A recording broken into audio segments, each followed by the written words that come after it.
여기 뭐 별지 목록 있고 뭐 한 거 있잖아요. 압류 금지 채권, 물건의 범위 변경 안내. 그다음에 민사집행법 시행령. 요거는 어제 진도 나간 거, 그 참고 자료인데 어제 못 드린 거고요. 그다음에 오늘 민지법 30조 2항 및 58조 1항 단서 제1호상의 조건 성취 집행문이 필요한 조건 해서 조건에 해당하는 경우, 조건에 해당하지 않는 경우 이게 법원 실무조요에 있는 그대로 그 예까지 그대로 해서 제가 메모를 했는데 거의 다 여기 있는 거의 다 이 교과서에 거의 다 있습니다. 거의 다 있으니까 그거를 혹시 교과서에 한두 개 빠진 부분이나 또는 위치를 달리해서 기재되어 있다면 한쪽으로 몰아가지고 조건에 해당하는 경우 양쪽 다 이렇게 쭉 읽어보시고 암기는 알아서 하세요. 근데 암기할 거는 아니거든요. 사실 쭉 읽어보면 그 의미가 와닿을 거예요. 조금 이따가 같이 한번 보기로 하고요. 공정증서는 집행증서라고 하기도 하고 공정증서라고 하기도 하는데 공정인이 작성한 공정증서로서 법정 요건을 갖추어 집행력이 인정된 것을 말한다. 이 법정 요건이라는 게 56조 4항 56조 1항 이렇게 나와 있는데 그 요건은 117페이지 이하에 나오고 그러니까 공정증서가 바로 요건으로 들어가죠. 중요한 거니까. 요건에 이 자서증서일 것, 이게 그 가로 안에 자서증서라고 되어 있죠. 공정인이 자서로 한 증서여야 된다. 그거는 우리가 왜 전에도 얘기했죠. 공정증서 그야말로 공정사무소에서 하는 업무 중에 크게 이제 2배, 1레벨로 하자면 자서증서가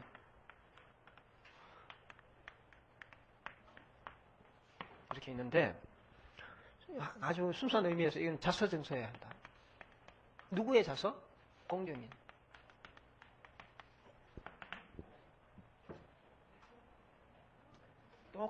똑같은 금전소비대차 계약을요.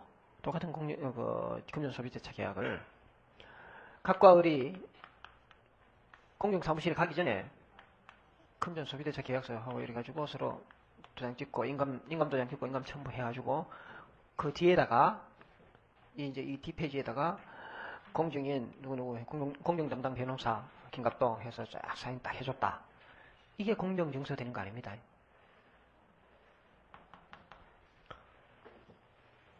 공정사무실에서 아예 만들어져 나온 그런 금전소비대차 계약서라야 그게 자서증서로서의 공정증서 되는 거예요. 그러니까 자꾸 이렇게 돼서 나오면 이거는 사서증서예요. 사서증서. 이 둘 사이에 이런 서류가 만들어졌다는 것을 공정해 주는 거에 불과한 거예요. 근데 그래서 첫 번째 요건이 이거예요. 공정인 여기서 공정인이라는 하면 쭉 나오고 여기서 중간쯤 어디를 보면 어떻든 공정인은 공정증서, 사서증서, 정관 의사록의 인정, 확정일자 부여 등의 권한을 갖는데 공정인이 스스로 작성한 공정증서인 자서증서만이 집행증서가 된다. 그래서 공정인의 권한에 의한다고 하면 당사자나 그 밖의 관계인으로부터 작성해달라는 촉탁을 하고 그 다음에 자기 권한 구역 내에 거여야 되고 제처 권인이 없는 거여야 한다. 다만 이제 음수표 공정증서의 경우에는 발행인과 수취인이 촉탁이 있는 거 하나에 이제 하는데 음증서를 만들어낼 때는 그러니까 음공증을 만들어낼 때는 그 음을 그러니까 문방구 음이든 뭐 누구 음이든 음을 발행한 즉 발행인과 수취인이 이제 있는 그 음을 그 음의 원본 있잖아요. 원본을 그 원본을 그대로 이제 합체를 해서 그거를 공정증서로 만듭니다. 118페이지에 다만 음수표 공정에 있어서는 그 음수표의 뒤에 붙여서 공정증서를 작성한다 하는 말이 그거예요. 그래서 서로 합체를 해가지고 하는 거고, 이제 일반 금전소비대차의 경우를 그 계약서는 자필증서로 만드는 거예요.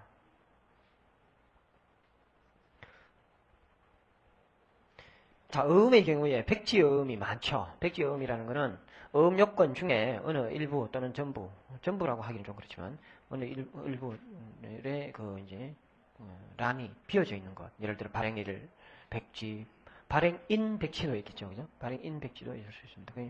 수취인 백지, 뭐 이렇게 해간 음요건 중에 어느 하나 내지는 수개가 결해져 있는 것을 백지음이라고 하는데, 상법에서 백지음에 관한 논의를 하는데, 그때 또 주의하실 게, 우리가 통상 백지음 하면 그거는 통상 그 백지 보충권이 서로가 익스큐즈 된 거다. 서로 이제 보충권을 누군가에게 주고 그렇게 만들어낸 거를 그 백지음이라고 하지. 아예 그런 보충권이나 이런 거 없이 그 위조로 만들어졌다거나 그 권한 없이 만들어진 거는, 허락 없이 만들어진 거는 백지음 자체도 효과가 안 됩니다. 근데 일단 백지음은 요식성에 의해 가지고 요건을 다 갖추어야 그것이 그 채무 명의로서 또는 그것이 이 음으로서의 청구권이 발생을 합니다. 그래서 음을 통상 지급 제시하기 전까지 백지 보충을 해서 제시를 해야 되겠죠. 그런데 그러면 음을 공증받을 때 이 백지를 둔 어느 상태, 예를 들어서 지급일을 백지로 했다든지 이런 거를 했을 때 과연 공증으로서 집행증서의 효력을 주느냐, 여기서 보면 어떻게 돼요? 안 준다고 그렇게 돼 있죠.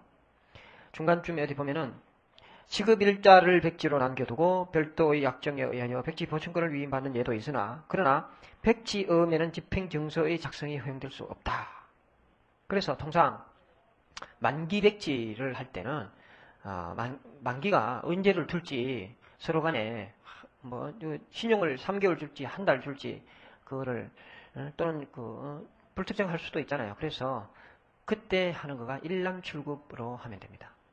통상 실무상 일람출급음을 만들어 놓고 거기에다가 공증을 받아 놓고 하면 된다.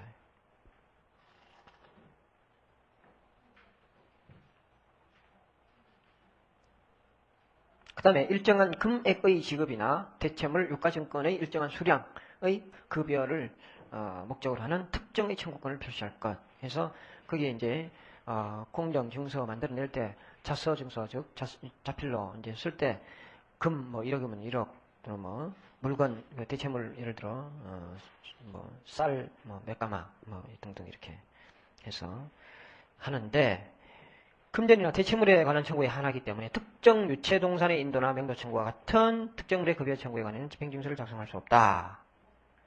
그 확대 입법론 있으나 이제 안 되고, 실체법상에 쭉 일이 나가지고 포인트는 안 된다는 거고, 만약에 유체동산의 인도나 건물명도와 같이 특정물의 급여 청구에 관해서 집행증서를 작성하고 싶으면 뭐 하면 된다고 했어요? 재소전 화해를 하면 됩니다. 여기 이제 재소전 화해라는 이야기는 안 나옵니다만은, 그러니까 여러분 임대인이잖아요. 상가 임대인이 이제 상가 임차인에게 통상 이 공증을 해두자 이런 이야기도 많이 합니다만은, 보통 우리 왜 임차인들이 안 나가는 거는 뭐 때문에 안 나가냐면은 거의 권리금 때문에 그렇거든요. 시설비 명목에 권리금을 포기한다. 포기한 약정을 해놓고 있다 하더라도 사실상 그걸 가지고 버틴다는 거예요. 거의 1년이면 1년, 2년이면 2년 정해진 그 기간이 끝났으면 나가야 되잖아요. 상가임대차보호법 적용받는 범위 내라 하더라도, 물론 그 기간은 이제 1년 단위로 이제 갱신해서 5번까지 갱신권이 있습니다만은, 그거를 넘어선 기간이라고 봅시다. 또는 그 넘어선 그 보증금이 상가임대차보호법하고 가져왔나 모르겠는데, 주택임대차보호법하고 상가임대차보호법을 양쪽의 제도를 비교해서 해놓은 게 제가 다음 시간에 드릴까요? 다음 시간에 드리기로 하고, 그게 가장 큰 특징은 뭐냐면은, 주택임대차보호법은 보증금, 일단 주택이기만 하면 되지, 보증금이 그게 10억이 돼도 상관없어요. 그죠? 상관없이 그 주택임대차보호법을 적용을 받는다고요. 근데 다만, 최우선 변제 받으려면은 서울 시내 4천만 이하에서 얼마, 소액 우선 변제 받기 위한 그 한계는 있다. 그런데 보증금 자체가, 인도받고, 그 다음에 주민등록하고, 그 다음에 확정일자 받아놓으면 10억짜리도 그게 저당권과 같은 담보력을 준다고요. 그런데 상가임대차 보호법은요, 그 보증금이 서울의 경우에는 2억 4천인가요? 서울의 경우에는 2억 4천만 원이 넘으면은, 그죠? 보증금 자체 넘으면 아예 상가임대차 보호법 적용 자체에서 벗어납니다. 그래 되니까 상가임대 대란이 일어난 이유가 그거죠. 서민들, 그러니까 영세 상인들을 보호하기 위해 가지고 상가임대차 보호법을 적용을 만들어놨는데, 집주인들이 그 적용을 아예 안 받게 하기 위해서 보증금을 다 올려버리는 거예요. 그 한계선을 넘어버린다고요. 넘어버리면 상가임대차 보호법 적용 안 받고 일반 민법상의 임대차에 관한 법리로 그대로 갑니다. 땅 임대차 하는 거와 마찬가지로. 그래서 기간 보호도 안 되고 갱신권도 없고, 그죠? 물론 이제 갱신권은 있습니다만은 묵시갱신이나 이거는 인정이 되겠죠. 되는데 그거는 안 된다, 그죠? 그 법적으로 인정된 갱신권은 안 된다는 거예요. 기간 뭐 1년이면 1년, 2년 딱 이렇게 보호되는 게 아니고 당사자 약정에 따라 가지고 3년 또는 1년, 6개월 뭐 했으면 그걸로 끝이에요. 그렇게 하고 그 다음에 이제 임대인이 그럴 때 이제 특약으로 하나 넣는 거죠. 뭐냐면은 시설비 명목 여하 한 명목으로라도 권리금은 임대인에게 주장할 수 없다. 이렇게 특약 하나 맺어놓고 두 번째 재소전 화해를 해둡니다. 그러면 딱 그날짜 되면 바로 이제 재소전 화해 해놓고 1년 내지 2년 영업하게 해놨다가 딱 날짜 되면 집행을 하는. 그렇게 임대인이 그렇게 이제 한다고요. 이제 지금 그 재소전 화해의 그 논의가 이야기가 포커스는 아닙니다만은 다시 이제 돌아옵시다. 돌아오면 일정한 금액이나 대체물 유가증권의 일정 수량, 이렇게 대체물이나 유가증권의 수량 이거를 지급할 때 대해서 이거는 공정증서로 만들 수 있다. 그 다음에 방가로 2번 119페이지에 일정한 청구권 의무를 요하기 때문에 청구가 정확하게 구체적으로 기재됨으로써 다른 청구와 구별되어야 한다.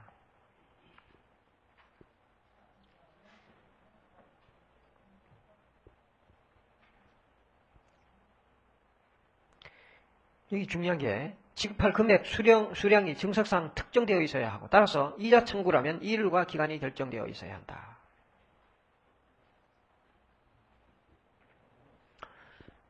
그건 확정 판결문에서도 마찬가지죠. 확정 판결문에서 아까 봤잖아요.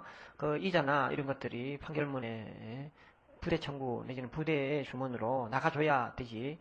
그 소촉법에 의해서 인정된다 해서 주문에 안 나간 이자 부분을 집행권원의 효력이 거기까지 미친다고 할 수는 없어요. 그거 마찬가지로 여기도 그렇게 이율과 기간이 결정되어 있어야 된다. 그러나 조건이나 기한이 있는 것은 상관없다. 그 다음에 중요한 게 또 채무자가 강제 집행을 승낙한 취지가 적혀 있어야 된다. 집행수락의 의사표시가 있어야 된다.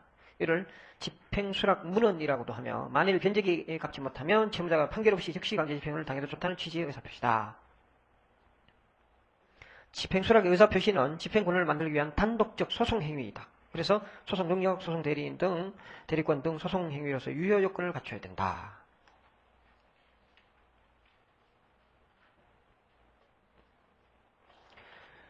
그 효력 가가지고 집행증서는 유무효 문제될 때가 많다. 그래서 이 세 가지 요건 갖추면 집행력이 있는데 기판력은 없다. 자, 그 다음에 다만 집행증서에 기판력이 없으므로 증서에 기재된 청구가 당초부터 불성립 또는 무효인 경우에도 청구에 관한 이의예소를 제기할 수 있고, 자, 청구 이의예소. 자, 청구 이의예소가 여러분 청구 이의소는 나중에 뒤에 그 위법 집행에 대한 구제 파트에 나옵니다. 나오는데 부당 집행이나 위법 집행의 그 구제 파트에 나오는데 청구 이의소와 제3자 이의소가 대표적인 소송이죠. 그런데 청구 이의소를 가만히 생각해 보세요. 청구 이의소의 요건을 한번 생각해 보면 뭐냐 하면 변정 후에 사정 변경에 의해서 변론 종결 후에 변제를 했다든지 등 해서 집행권은 자체의 그 집행력을 배제하는 거예요. 거기에 비해서 제3자 이의소는 특정 그 집행권은 자체의 집행력을 놔둘 때 특정 물건에 대해서 집행하는 것을 저지하는 거죠. 제3자 이의소는.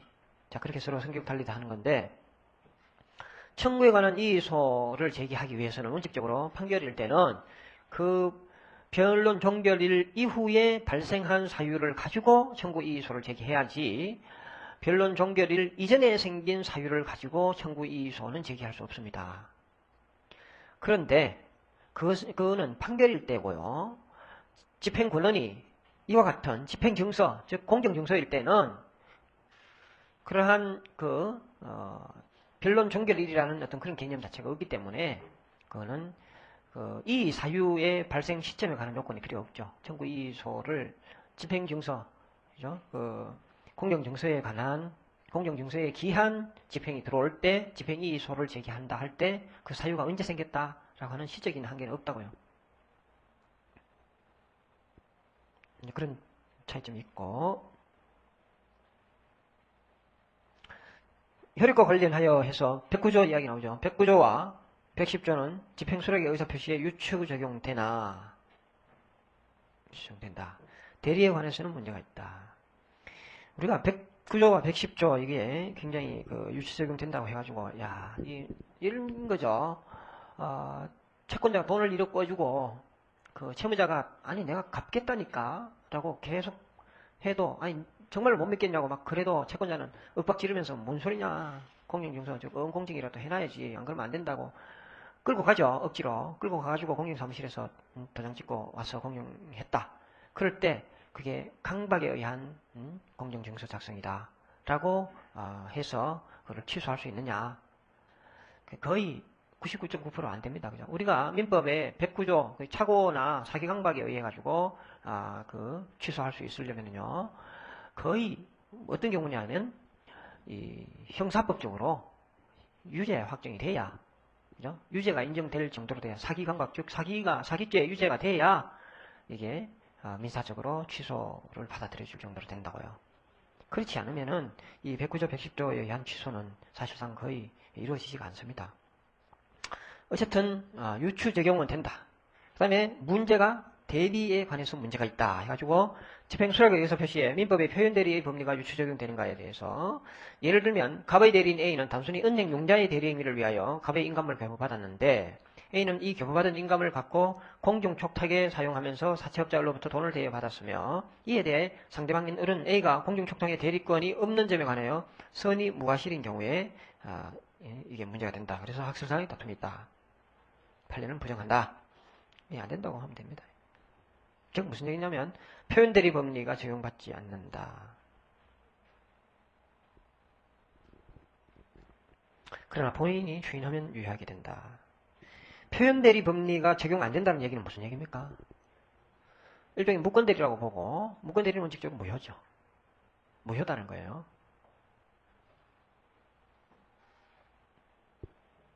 집행수락 의사표시에 있어서 민법 124조의 쌍방대리 금지 원칙이 적용되느냐 다툼이 있으나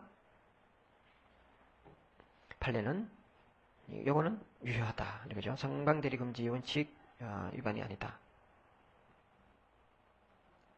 그 다음에 121페이지 형식적 무효. 그 세 가지 요건 아까 얘기했죠. 그 세 가지 요건 중에 어느 하나 흥결이 있으면 집행정서는 무효가 된다. 그래서 성립 절차의 요건 흥결을 형식적 무효라고 한다. 그 뒤에 122페이지 보면 실체적 무효 나오죠. 실체적 무효는 정서에 기재된 청구권 원인인 법률 행위에 실체법상 무효 취소 사유가 있는 경우다. 예를 들면 집행채권자와 채무자 간의 통정허위 표시로 가장채권을 만들어 집행증서를 작성한 경우다. 집행수락의 의사표시 소송 행위이므로 그 원인인 법률 행위와 구별할 것이므로 그 법률 행위에 실체법상 무효 취소 사유가 있어도 집행수락의 의사표시의 효력에 영향이 없고 집행증서가 무효로 되지 아니한다. 그래서 청구 이의소를 제기해서 배제할 수밖에 없겠다.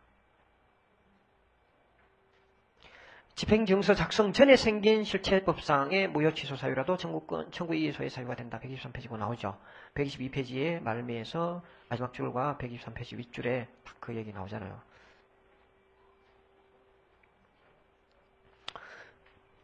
집행증서 만들기 전에 무효 취소 사유가 있다면 청구 이의 사유가 된다. 변론 종결 이후 뭐 이런 관념 생각할 필요 없는 건 얘기다 이거죠. 그 다음에 그 이제 다시 돌아가는데 어제인가 그제 왜 제가 무슨 예를 들었던 케이스 있잖아요. 왜 200억짜리 뭐 그게 그겁니다. 우리 측에 가처분 그 케이스 가처분을 하고자 하는 거하고 저쪽 편의 반대 측에서 이 강제경매 개시 결정하는 거하고가 미등기 부동산에 대한 강제 집행에서 어느 것이 먼저 촉탁돼가지고 기입되느냐에 따라가지고 어느 한쪽으로 완전히 이제 황되는 그런 케이스잖아요. 거기에서 상대방 측에서 만들어졌던 그 집행정서가 사실은 채무자하고 짜고서 만들어진 거예요. 시행사가 어떤 A라는 시행사가 빌딩을 하나 지어가지고 일반 그 분양자들에게 다 분양을 해주고 중간에 분양하면서 분양대금 받았겠죠. 분양대금 받으면서 짓는 과정에 B라고 하는 어떤 사채업자하고 돈 빌린 것도 있고 있겠지만은 여기서 자기가 시행 마진이 결국은 이제 분양은 됐습니다만 시행 마진이 줄어들게 되는 것이 공사 대금이 늘어난다든지 분양은 됐으나 그 분양에서 이 분양 대금이 채널적이 안 들어온다든지 해서 자기가 빌려서 집을 지은 거에 금융 비용이 자기의 시행 마진을 능가하게 되는 그런 케이스가 너무나 많습니다. 지금 뭐 시행한다고 명함 하나 들고 무슨 개발 해가지고 대표이사 해서 들고 다니는 아저씨들 다 90%는 다 꽝이에요, 사실은. 우리 사무실에 일주일에 한 두세 명은 옵니다. 그런 시행사 뭐 관련되는 사람들이 와가지고 이제 재건축, 재개발 뭐 이런 거 잘한다고 하니까 와가지고 막 도와달라고 그러면서 뭐 이런저런 얘기하는데 그 사람들이 그 프로젝트를 가지고 제가 이렇게 이만큼 갖고 있는데 전국에 뭐 제주도 뭐 저기 전라도 목포에 무슨 뭡니까 그 앞에도 뭐 등등 이런 자료들을 보면 근데 오거나이즈가 됐다라는 거는 백에 하나라니까요. 그런데 어쨌든 이거는 이 프로젝트 이 사람 아주 괜찮은 선수입니다. 잘 했는데 잘해서 끌고 간다 하더라도 금융에 빌려서 한 일이 있는 게 너무 많아가지고 금융에서 무너지는데 이 사채업자나 이런 사람들은 이미 이제 다 가져갔죠. 여기서 이제 이 계약금 들어오면 다 이제 일로 갔어요. 가고 공사 이 시공회사에도 가고 갔는데 결국 이 없으니까 얘는 이제 뭘로 이제 머리를 쓰냐면 친구 C를 내세워서 A와 C 사이에 돈 빌린 걸로 해서 그러니까 이게 이제 회사겠죠. 어떤 회사 무슨 회사가 돈 빌린 걸로 하고 이 C가 둘이서 이제 어음을 그죠? 42억짜리 어음을 만들어 놓는 거예요. 만들어 놓고 준공 나면 이 다 잊어넘게 해가버리니까 그거를 준공 얘는 그래 놓고 얘는 빠져나가고 여기서 이제 이 숨어서 이제 고치를 하는 거죠. 여기 누구냐? 이제 무사가 한 명 등장해서 강제경매 신청을 넣습니다. 넣고 직권 보존하게 하고 경매 개시 결정하고 이 수분양자들은 수십 명의 수분양자들은 이미 자기들 앞으로 가처분 등의 권리 확보를 하기 전에 먼저 경매가 개시 결정 나가지고 팔려버립니다.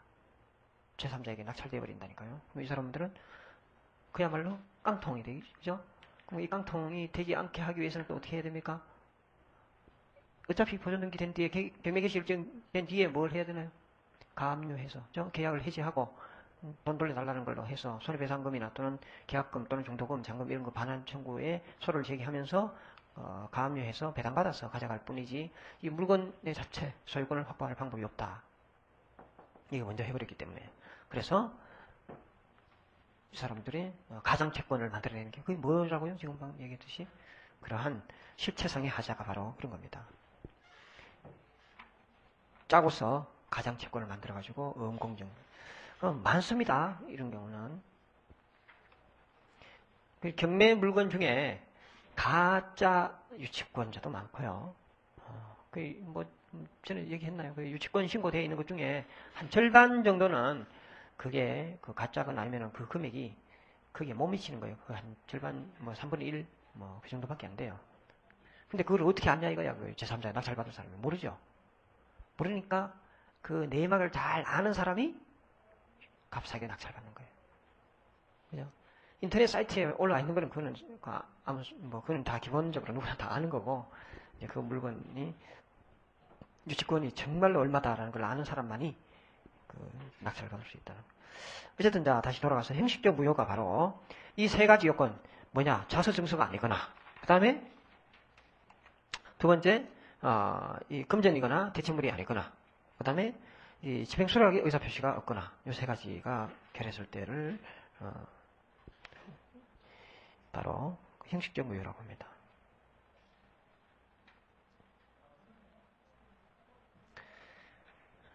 그래서 형식적 무효에 터잡아서 채권 압류 및 전부 명령은 채무자에 대한 관계에서 무효가 되고 이를 기초하여 강제경매가 진행되어 발생한 매수인의 소유권 취득 효과는 무효로 된다. 어제 그런 얘기 했죠. 형식적 요건, 흠 있는 걸로 낙찰받아가지고는 안 되고, 실체적인 요건이 흠이 있어도 낙찰받으면 소유권을 확보한다 했죠. 그 연결되는 겁니다.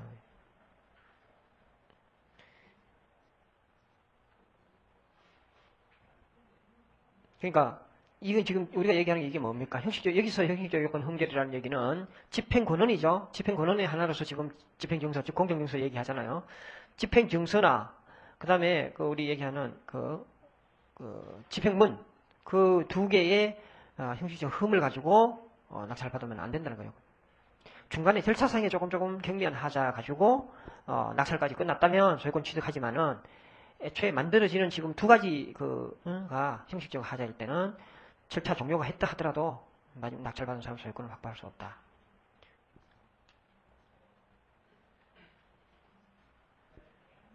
그 다음에 무권 대리인이 본인을 가장하여 공정증서의 작성, 축탁, 집행, 수락의 의사표시를 하거나 서명 대리를 하는 경우이다. 이때 어떻게 되느냐? 본인의 의사에 반하지 아니하는 한 유효하다는 유효설. 있으나 법에서 정한 증서 작성 절차의 준수를 중요시하여 무효로 보는 것이 일반적이다.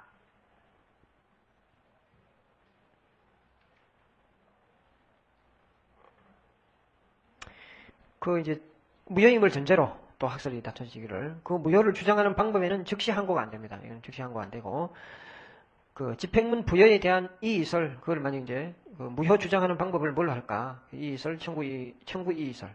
집행문 부여에 대한 이의설, 청구 이의설, 병용설. 이 세 가지 있는데 판례는 병용설의 입장이다. 여기 보면은 무효인 집행증서에 대해서는 집행문 부여에 대한 이의로서 집행문의 취소를 구하거나 청구 이의 소에 의하여 집행력을 배제를 구하거나 어느 방법에 의하여도 무방하다는 병용설. 자, 그리고 나머지 읽어보시면 쭉 이해되시고, 방가로 2번에 보시면, 형식적 무효라도 신의칙상 무효임을 주장할 수 없는 경우가 있다. 122페이지에 방가로 2번. 판례는 무효인 공정증서상의 채무자가 그 공정증서의 기한 경매 절차가 진행되는 동안에 공정증서의 무효를 주장하여 경매 절차를 저지할 수 있음에도 그러한 주장을 하지 않고 방치하였을 뿐만 아니라 오히려 공정증서가 유효함을 전제로 변제를 주장하여 경락 허가 절차에 대한 항고를 하였고 경락 허가 결정 후에 경락 대금까지 배당받았다면 그 뒤 집행채무자가 공정증서가 무효임을 이유로 이에 기한 강제경매가 무효라고 주장하는 것은 금반원 및 신의 측에 반하는 것이라고 보았다.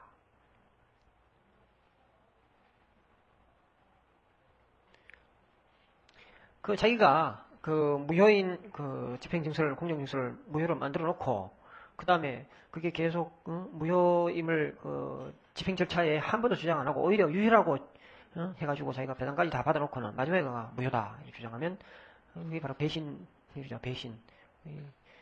금반원이라는 거죠. 금반원 측 위반으로서. 그 다음에 실체 무효는 아까 봤고요. 그 다음에 판결 이외의 결정명령, 중요한 것들을 제시하면 담갔다 해서 항고로만 불복할 수 있는 재판. 항고로만 불복할 수 있는 재판. 해가지고 판결 이외의 재판인 결정명령으로서 법률에 의하여 항고로서 불복이 허용되는 것을 뜻한다. 여기서 항고는 통상 항고든 즉시 항고든 불문한다. 특별 항고는 제외된다. 그죠? 그래서 불복할 수 없다. 명문에 이렇게 되죠. 어떤 결정 에 의한다 또는 명령에 의한다 해놓고 아무 말 없으면 통상 항고로 가고 위 제1항에 대하여는 즉시 항고할 수 있다라고 이래서 놓으면 즉시 항고로 가고 그게 없으면 통상 항고로 보고 거기에다가 또 다른 항에다가 위 제1항은 위 제1항의 결정에 대하여는 다툴 수 없다 이렇게 써놓으면 그거는 특별 항고로 갈 수밖에 없다는 거예요. 그러니까 통상 항고는 뭐에 대해서 항고할 수 있다, 항고할 수 없다 이런 문헌이 없는 거를 다 이제 통상 항고라고 통상 항고의 대상이라고 보면 되고요. 그 다음에 즉시 항고할 수 있다 써놨으면 즉시 항고의 대상이라고 생각하면 되고. 그러니까 아무 말이 없으면 통상 항고, 즉시 항고 있으면 즉시 항고. 항고할 수 없다, 즉 다툴 수 없다 해놨으면은 그거는 특별 항고에 간다.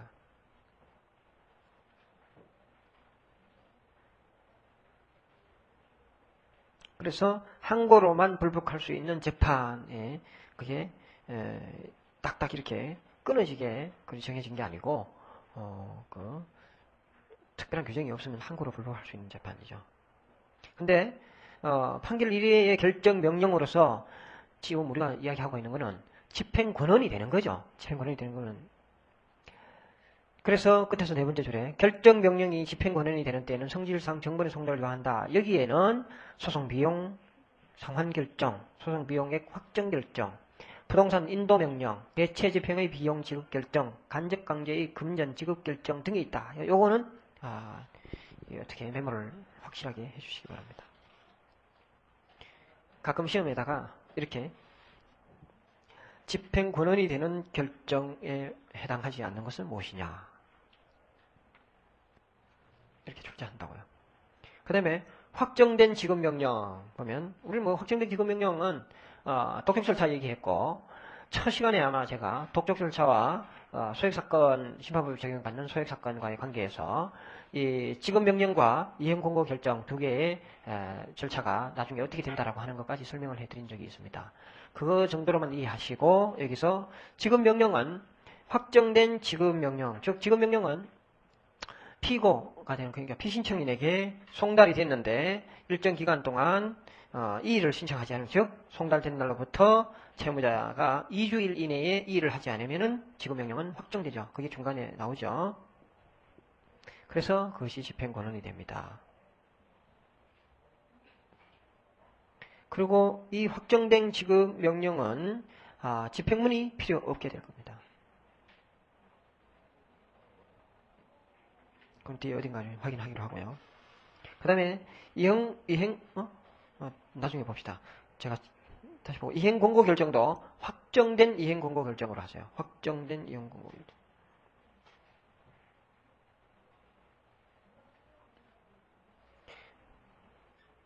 소가 2천만 원 이하의 소액 사건에서 확정된 이행공고 결정. 그 다음에 화해 권고 결정도 법원, 수명법관 또는 수탁판사는 소송 계속 중인 사건에 대하여 직권으로 당사자의 이익, 그 밖의 모든 참작에서 청구 취지에 어긋나지 아니하는 범위 안에서 처분권주의 적용되니까 그러죠. 안에서 사건의 공평한 해결을 위해서 화해 권고와 결정할 수 있다. 그래서 결정서 등본을 송달을 받은 날로부터 2주 이내에 이의 신청을 하지 않으면 재판상 화해와 같은 효력가 난다. 이것이 집행권한이 되고 조정에 가름하는 결정, 통상 화해 권고 결정보다는 조정에 가름하는 결정, 우리 흔히 얘기하는 강제 조정이라는 말을 씁니다. 이게 집행권한이 되는 거죠. 무슨 얘기냐? 처음에 이렇게 하죠.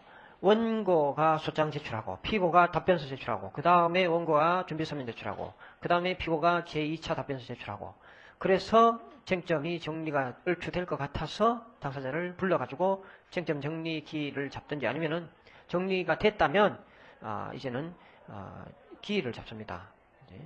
기일을 잡아가지고 쌍방이 불러가지고 물어보니까 본안 기일이라기보다는 조정실에 사람 불러다가 이 원고가 청구한 것이 너무 과한 것 같은데 피고는 또 어떻게 생각합니까? 이래 해가지고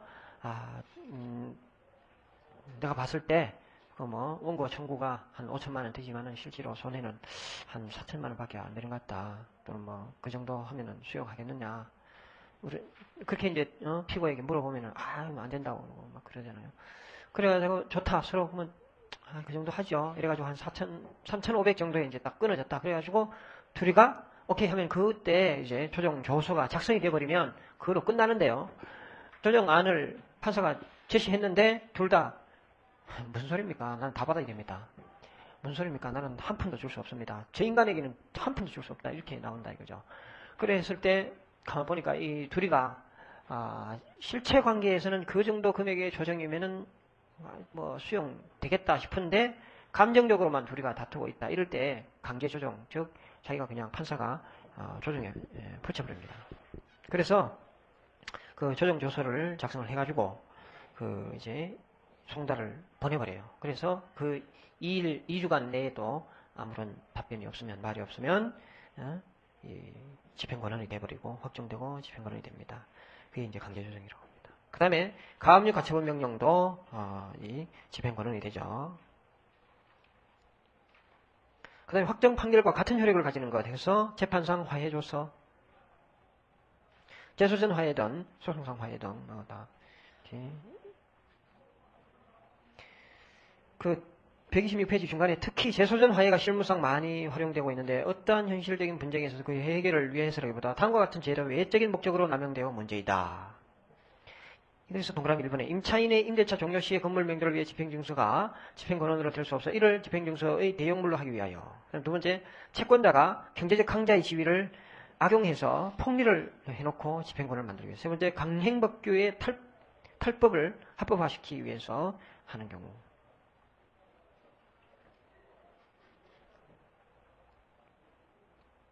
그래서 소송법 교과서에 보면 이런 얘기 나오죠. 그 재판상 화해의 그 기판력이 무제한 기판력소를 취하는 거가 문제다. 이렇게 판례에서 무제한 기판력소를 대법원이 취하는 것은 문제가 있다.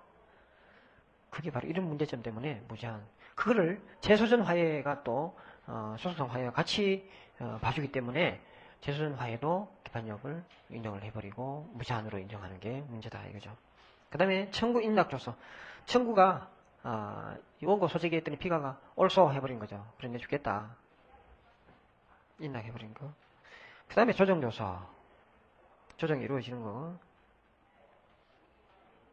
그 다음에 채권표. 개인회생 채권자 표. 그 다음에 정리채권자 표. 정리담보권자 표의 기재. 이건 전부 파산법 등등에 있는 것들이 다 집행권원이 되는 거고. 검사의 집행명령. 판사에 의한 벌금 벌수 추징 과태료 소송 비용 배상 간합의 재판이 있었을 때의 이의 집행을 하고자 하면 검사가 집행명령을 한다. 이러한 검사의 집행명은 집행력 있는 집행권원과 같은 효력이 있다. 따로 집행문을 부여받을 필요가 없다. 그까지만 하면 됩니다. 그 다음에 이제 집행문 봅시다.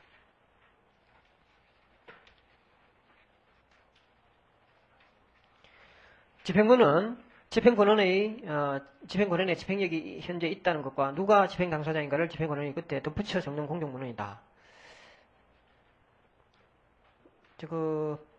내일 나눠드릴 건데요. 오늘 그 사무실에 두고 와가지고 판결문 뒤에 정본입니다. 그 뒤에 확정증명 그 다음에 집행문 붙은 한 세트를 그냥 여러분들이 참고로 보시라고 우리 사무실에서 했던 거 당사자 인적사항을 조금 지우고 복사해서 드릴게요. 그걸 한번 보시면 집행문이 이런 거구나. 보고 공부하면 훨씬 빨리 와닿죠. 정본입니다. 이거는 그 판결문이 나갈 때, 그죠?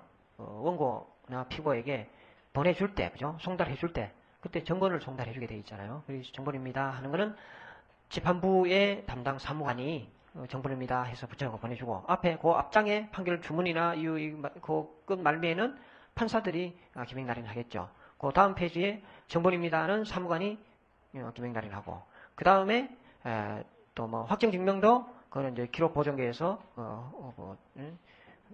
확정되었음을 뭐 인정합니다 해가지고 문을 꽝 스탬프 하나 찍어가지고 나오고 그 다음에 집행문 위 정본의 집행력을 위하여 원고 누구누구를 위해서 피고 누구누구에게 강제집행을 실시하기 위하여 뭐 내어줍니다. 뭐 이렇게 문헌이 그렇게 되어 있습니다. 그게 집행문입니다. 그러니까 마지막에 붙는 집행문. 그때 그 집행문 내어주는 거는 뭐라고요? 집행법원의 그 사무관이 하는 거죠. 그러니까 수소법원의 사무관이 하는 게 아니고요.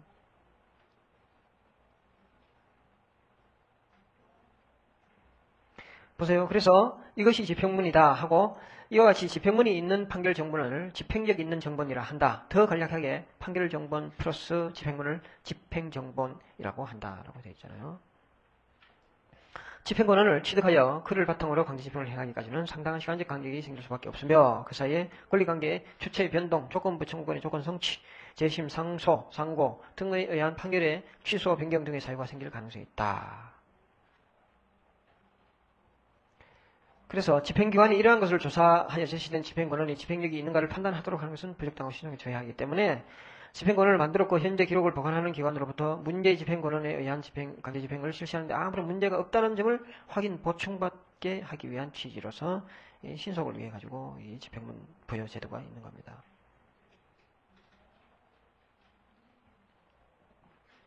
집행문을 부여받지 못한 때는 채권자는 강제 집행 신청을 해서는 안 되죠. 그럼에도 집행 착수가 됐다면 채무자가 집행 이의 신청을 할 수 있다. 여기서 129페이지에 집행권은 없이 한 집행과 달리 무효가 아니라 취소가 된다 할 것이나, 이건 학설이고요. 우리 판례는 절대 무효로 본다. 즉 집행권은 없이 한 강제집행이나 집행문 없이 한 강제집행은 둘 다 절대 무효입니다. 집행문 부여의 예외. 자, 이게 이제 그 시험에 객관식으로 밭입니다. 밭. 집행문 부여는 모든 집행권원에 필요함이 원칙이나 집행의 신속 가능성 요청 때문에 예외가 있다 해가지고, 확정된 지급명령, 아까 말씀드렸죠. 확정된 지급명령은 원칙적으로 집행문을 부여받을 필요가 없다. 다만 조건이 붙은 경우나 승계에 있을 때는 집행문 받아야 된다. 확정된 이행 공고 일정도 집행문 필요 없다. 조건이나 승계가 있을 때 필요하다. 가압류가처분 필요하지 않아 승계가 있을 때 필요하다. 법문상 집행력 있는 집행권원 또는 집행력 있는 민사 판결 정본과 같은 효력이 있는 것으로 인정되는 문서, 아까 그 앞에 그 확정 그 116페이지 뭐 이런 것들 이야기입니다. 이도 집행문을 필요로 하지 아니한다. 과태료의 재판, 앞에서 본 법관이 한 재산형의 집행령, 검사의 집행명령, 소송 촉진정의 특례법에 의한 배상명령 등 의원은 집행문이 필요 없다. 그 다음에 집행 절차 중에 부수적 집행은 별도의 집행문이 필요 없다. 그게 채권 압류명령에 기한 채권 증서의 인도 집행, 채권 압류명령에 기한 채권 증서의 인도 집행, 채권 압류명령에 기한 채권 증서의 인도 집행.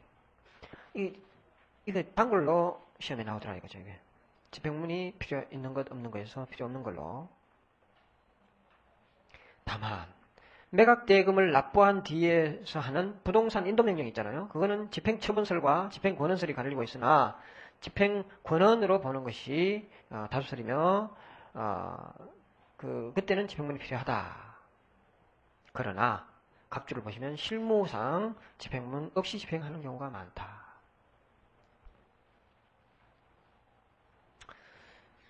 그 인도명령이 뭔지 아시죠? 낙찰받은 사람이 집을 흔히 얘기하는데 어떤 아파트를 하나 낙찰받았는데 그 집에 세입자가 있어요. 그 세입자는 뭐라고요? 대항력을 이제 낙찰자에게 대항하지 못하는 세입자야. 그러면 집을 비워주고 나가야 되는데 안 비워주고 버틴다 이거죠. 그럴 때 인도명령 신청을 하는 거예요. 그 인도명령 신청은 6개월 이내에 해야 되는데 그 인도명령 신청할 때 그때 집행문을 받아야 되느냐 이 문제가 있다. 근데 필요 없는 거가 맞죠. 어떻게 보면 그게 다시 인도명령 신청하는 거는 뭐 집행문이라는 게 말 필요 없잖아요. 인도명령을 신청했더니 법원에서 인도명령을 내려줬어요. 그 인도명령 내려줬는 그 인도명령서에 별도의 집행문을 붙여야 되느냐 마느냐 이 얘기입니다. 그죠? 그 다음에 의사 진술을 명하는 판결. 이건 구구절절이 계속 나오는 거죠. 의사 진술을 명하는 판결은 집행문이 필요 없다. 등기소에서 그 집행문 가지고 가서 단독 신청하는 게 아니고 그냥 단독 신청한다. 판결문 가지고. 그러나 거기 나오죠. 그러나 대신에 판결의 확정 증명은 필요하다. 그 다음 또 그러나 하나 더. 금전 지급을 조건으로 하는 소유권 이전 등기 이행 판결과 같이 반대 의무가 이행된 뒤에 의사 진술을 할 것인 경우에는 30조와 32조에 의한 집행문이 필요하다. 그게 대부분 판례다는 거죠. 자, 의사 진술을 명하는 판결은 그 확정돼야 효력을 발생하기 때문에 그죠? 별도의 뭐 집행문 필요 없다. 그리고 집행문이 필요 없는데 그 상환급부 판결이 났을 경우다 이거죠. 상환급부 판결이 났을 때는 그때 반대급부 의무는 뭐라고요? 지금 여기 집행문이 필요하니까 집행문 부여 요건이라고요. 아까 그런 말 했죠. 통상의 상환급부 판결일 때는 집행 개시 요건이죠. 반대 의무 이행이. 그런데 이 의사진술을 명하는 판결에서의 반대급부 의무 이행은 집행문 부여 요건이 된다. 그 다음에 감치 결정. 그 집행문 필요 없죠. 이 감치 명령 그 외에 재산 명시를 잘못했거나 또 뭐 저기 왜 우리 가사 사건에 감치 뭐 있었다고 그랬죠. 가사소송법상에 그런 감치할 때는 별도로 집행문 필요 없다. 자 여기까지 하고요. 조금만 좀 쉬었다가 하십시다. 그리고 10시 반에 딱 끝내고 내일은 조금 진도를 내일 좀 많이 나갈 예정입니다. 왜냐하면 토요일이잖아요. 토요일인데 아니 늦게까지 한다는 얘기가 아니라 내일 왜 저기 어떤 유학생 왜 내일 못 나오시나요? 내일 혹시 못 나오시는 분 계시나요? 없죠? 내일 참 그 오후에 강의하면 이상하나요? 이상하죠? 딱 폼 보니까 이상한 것 같은데. 오후에가 좋아요? 오후에 좋다는 사람? 예? 그 저녁이 좋다는 사람? 이게 이제 아니 내일 저녁에 해야 될 것 같은데 그건 지금 무슨 얘기냐면은 이 다수결의 원리가 있잖아요. 다수결 원리가 제가 좀 착각했는 것 같은데 이렇게 무조건 이렇게 바꾸는 게 아니고 현상 예정된 거가 저녁이면 그 저녁대로 하고 특단의 어떤 사정이 내일 저녁에 하는데 문제가 있다 누가 이럴 경우에만 이제 옮길 수 있을 텐데 내일 저녁에 하기로 하되 내일 좀 일찍 시작할까요? 그러면 6시 정도면 어때요? 6시나 6시 반 해서 9시 반 정도로 해서 끝내든지 해서 토요일인데 그리고 이틀 쉬실 텐데 그렇게 하여간 그렇게 좀 정리를 합시다. 제가 자꾸 왔다 갔다 해서 죄송한데 내일 저녁에 하되 내일 저녁에 6시 오케이? 괜찮습니까? 시간 아예 학원 자체가 안 돼요? 네. 그럼 6시 반은 되나요?